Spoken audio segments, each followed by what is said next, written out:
This is Nubby by Dan Richards. And that's a car at the end of the cul-de-sac. And a playground. And an old, I don't know, compost pile maybe? Nubby. Nubby was done. He had been carried, buried, dropped, dragged, torn, worn, chewed on, sat on, and even used as a nose wipe. Ew. Repeatedly. A bunny can only take so much. He needed a new beginning, somewhere where he was appreciated.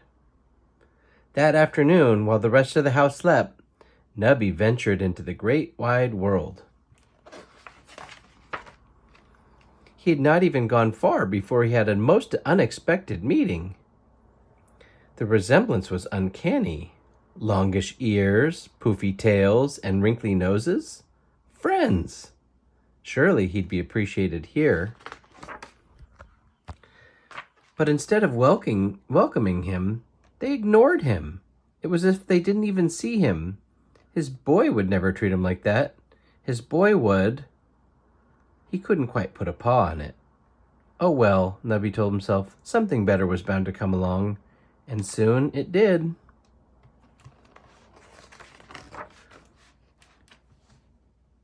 Nobody landed the starring role in a magic show. He'd be famous, and then everyone would adore him.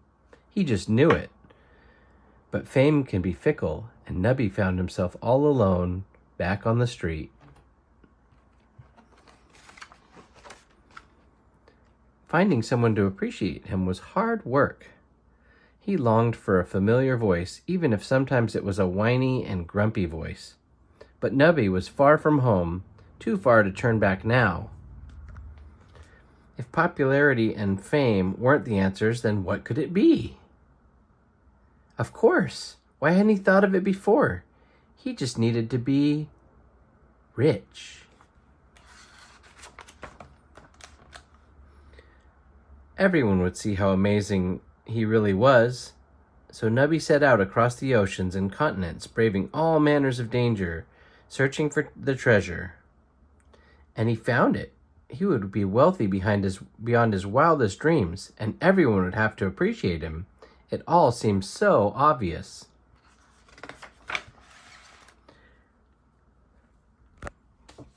Alas, fortunes can be lost easily, and they can be found. Nubby lay staring up at the sky, the pain in his chest cut deep, deeper than the torn cloth and the strewn stuffing.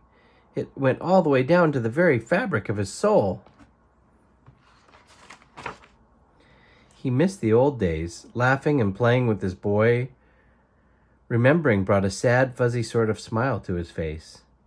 Back then, his life had been... What had it been? It had been messy and loud and unruly, but it had also been close and unspoken and real. If only he could go back. If only it wasn't too late. And then he made a startling discovery. A life-changing discovery. A discovery worth all the pain and loneliness and heartache he had endured. Nubby pulled himself up, found a ride, and hurried. Back home.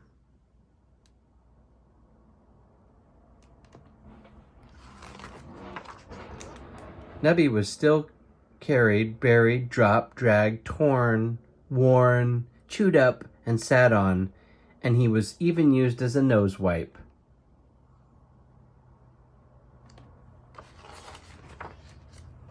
But now he barely noticed. He was too busy being nuzzled, snuggled, cuddled, clutched, bathed, bundled, squeezed, smooched, and utterly adored. Repeatedly, just like he had always been. Only now he cherished every moment of it. And that made all the difference.